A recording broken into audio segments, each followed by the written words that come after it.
I just read an article in Politico about Andy Beshear's chances of being president. Andy Beshear is governor of Kentucky, and I live in Kentucky.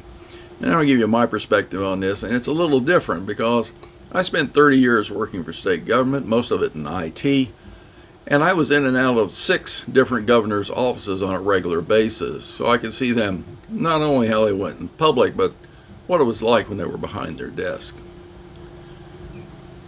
Andy Beshear has a damn good chance to be president. His problem, as I see it, he has one major problem, and that is the media.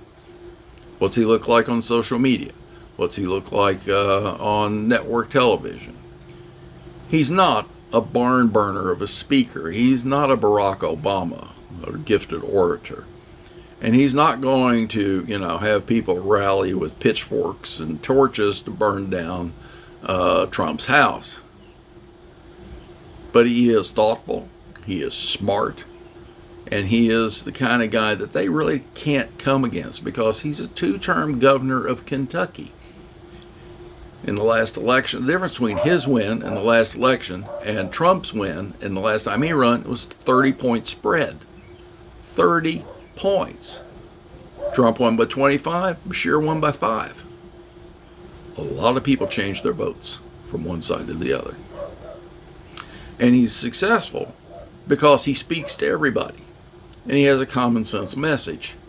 Let's take care of business first. And you hire politicians to get stuff done, not preach at you. And that's what he does.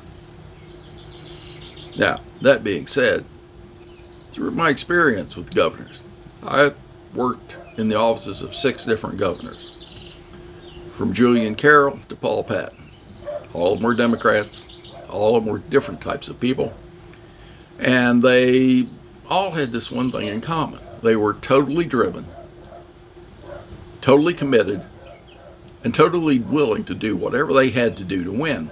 And I have nothing in my mind that makes me doubt that Andy Beshear is any different. Those 6 governors, one of them was a woman, Martha Lane Collins. She was lieutenant governor and governor. One of them was Paul Patton, coal executive from eastern Kentucky, who ended up having public affairs. One of them was Brereton Jones, central Kentucky blue blood, horse industry, the kind of guy who hosts the Queen of England.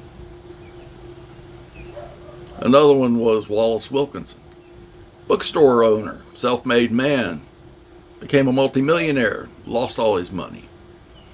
But he did have sense enough when he was running to hire a guy named James Carville to help him win. These guys are driven and focused and know what they're doing. In Kentucky politics, yes, it is Kentucky, and we are a small, red, mostly rural state. Kentucky politics is vicious and hardcore and driven.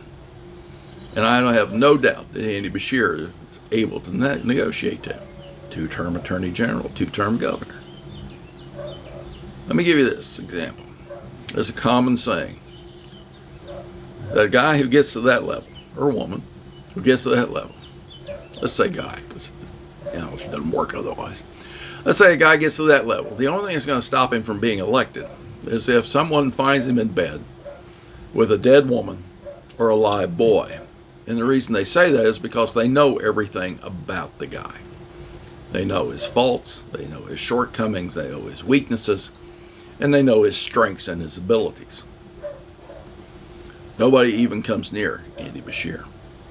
Of those 6 governors that I worked with, or worked for, I should say, none of them were as smart as he is. So I think he'd make a damn good president. I just don't know if he can convince the rest of the country that he'd make a damn good president.